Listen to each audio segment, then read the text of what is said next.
20ኛው የፖሊስ ኮሚሽነሮች ጉባኤ በአዲስ አበባ ሲካሄድ ካነሳቸው መሰረታዊ አጀንዳዎች መካከል በፖሊስ ተቋም የተደረገው ሪፎርም፣ ወቅታዊ የሰላምና ጸጥታ ሁኔታ፣ የወንጀል መከላከልና የወንጀል ምርመራ ጉዳዮች ይገኙበታል። በጉባኤው መክፈቻ ላይ መልእክት ያስተላለፉት ምክትል ጠቅላይ ሚኒስትር ተመስገን ጥሩነህ የፖሊስ ተቋም አባላት ሊኖራቸው የሚገባውን ፖሊሳዊ ዲሲፕሊንና ሀገር የጣለችባቸውን ኃላፊነት አስታውሰዋል።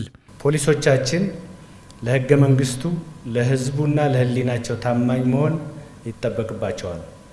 አደራ ጥብቅ ሰማይ ሩቅ ብለው የሚያምኑና ሀገርና ሕዝብ የሰጧቸውን አደራ መቼም የትም በምንም ሁኔታ የሚጠብቁ መሆን ይገባቸዋል። ሕዝባችን በየቦታው ስራውን የሚሰራውና ሕይወቱን የሚኖረው ከፈጣሪ በታች የጸጥታ ተቋማትን አምኖ ነው። በለውጡ ዓመታት ፖሊስ የተወጣቸው ኃላፊነቶች ሁለት መልክ አላቸው ብለዋል ምክትል ጠቅላይ ሚኒስትር ተመስገን ጥሩነህ። በአንድ በኩል ባለፉት ጊዜያት በባንዳና ባዳ ኃይሎች የተቃጣብንን ጥፋት ስንከላከል የፖሊስ ኃይላችን እና ሰራዊታችን በአንድነት ቆሞ መስዋዕትነት በመክፈል ጭምር የኢትዮጵያን አጽንቷል። ይህ የሪፎርም አንኳር ውጤት ነው ብንል ማጋነን አይሆንም።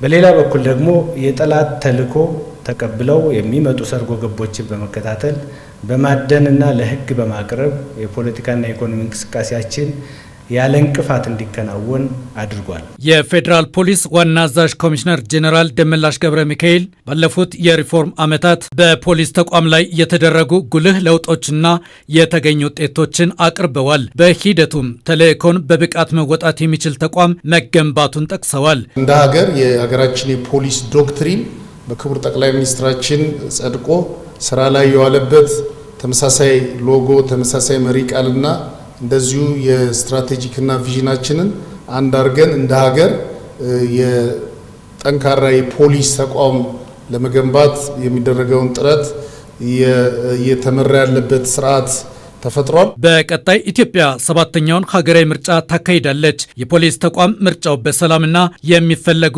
የዴሞክራሲ ግቦችን አሳክቶ እንዲጠናቀቅ የጸጥታ ኃይሉ ኃላፊነት ከፍተኛ ነው። ለዚህም ምክትል ጠቅላይ ሚኒስትሩ የተቋሙን ኃላፊነት ጠቅሰዋል። በአንድ በኩል የምርጫውን ሂደት ያለ እንቅፋት እንዲከናወን የጸጥታውን ስራ በንቃት በልዩ የንስር ዓይን መከታተል ይገባዋል።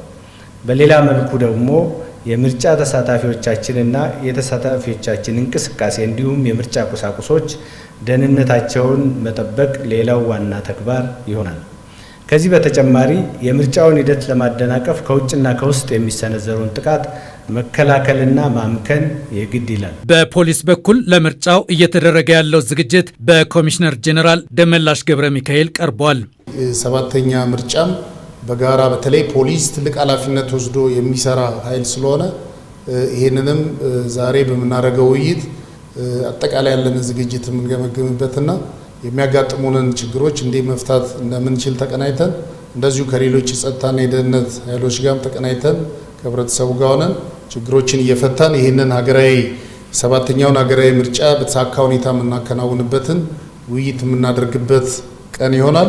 ህዝባዊ የፖሊስ ኃይል መገንባት የመንግስት ዓላማና ስራ መሆኑን ምክትል ጠቅላይ ሚኒስትሩ አንስተው እንደ ምርጫ ያሉ ታላላቅ ሀገራዊ ኃላፊነቶችን በብቃትና ያለምንም የጸጥታ ችግር ለመወጣት ሊደረግ የሚገባውን ዝግጅት አብራርተዋል። በዚህ በ20ኛው የኮሚሽነሮች ጉባኤ ቢተኮርባቸው ያሏቸውን አጀንዳዎችም ጠቅሰዋል። ኃላፊነቱን በሚገባ መገንዘብ፣ ማህበረሰቡን የፖሊሳዊ ተልዕኮ አካል አድርጎ ማስተባበርና በዘመኑ የወንጀል ስልት ልክ ራስን ማዘጋጀት እጅግ ጠቃሚ ነው። ስለሆነም በዚህ በ20ኛው የኮሚሽነሮች ጉባኤ እነዚህን ጉዳዮች ትኩረት ሰጥቶ እንዲመክርባቸው የጋራ አቅጣጫ እንዲያስቀምጥላቸውና በጽኑ መተግበራቸውንም የሚከታተልበት የድርጊት መርሃ ግብር እንዲቀርጽላቸው በዚህ አጋጣሚ አደራ ለማስቀመጥ እፈልጋለሁ።